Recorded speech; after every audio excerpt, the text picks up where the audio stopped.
तो रास्ता ही गलत हो गया। पवित्र प्रवृत्ति मार्ग माना पति पत्नी इकट्ठे होकर के चलें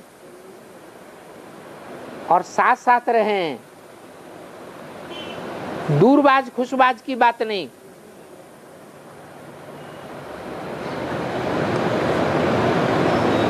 साथ में रहना, साथ में खाना और साथ में सोना,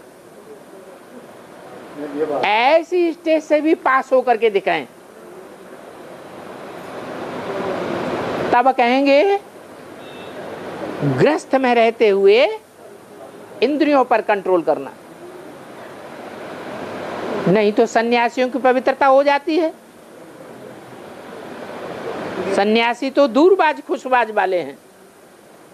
जैसे कोई 10 साल जेल में रहे और फिर जेल से निकलने के बाद डींग मारे कि मैंने 10 साल पवित्रता का पालन किया।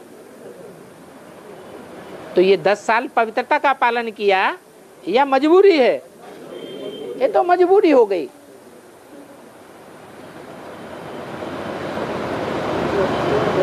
ब्रह्मा को फॉलो करने भी वाले भी आजकल क्या कर रहे हैं?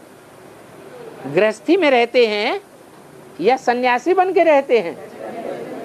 सन्यासी बन करके रहते हैं। हमारे यहाँ तो पवित्रता पूजी जाती है और पवित्रता का बड़ा सिंबल है। मंदिरों में सबसे जास्ती पूजा होती है उसकी। किसकी है? शिव जी की। शिवलिंग पूजा जाता है, जो माता और पिता दोनों साथ साथ रहे पड़े हैं।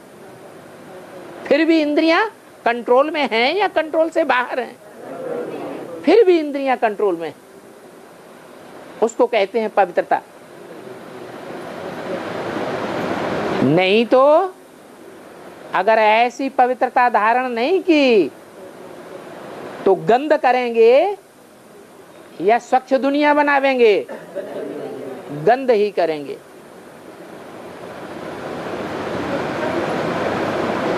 ब्रह्मा बाबा नौजवान कन्याओं को, माताओं को गोद में लेते थे।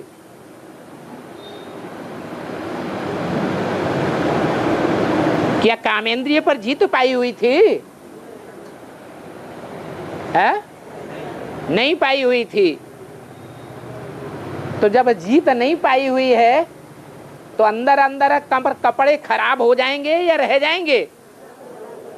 तो गंद किया या नहीं किया? इसलिए नाम पड़ा गांधी। हद का गांधी कहो या बेहद का गांधी कहो। कहाँ शिव शंकर भोलेनाथ का पुरुषार्थ और कहाँ ब्रह्मा का पुरुषार्थ। ज्ञान की अगर गहराई से समझ नहीं है तो इंद्रियां कंट्रोल नहीं हो सकती।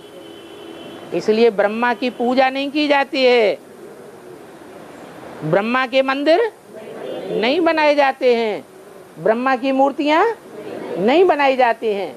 क्योंकि जीवन में रहते ज्ञान को न समझ पाने के कारण और बाप की पहचान न होने पाने के कारण वो इंद्रियों को कंट्रोल नहीं कर सके, फेल होते रहे अंदर अंदर। और बाहर की दुनिया सफेद कपड़े देख करके ये समझती रही कि ये तो बड़े अच्छे योगी हैं।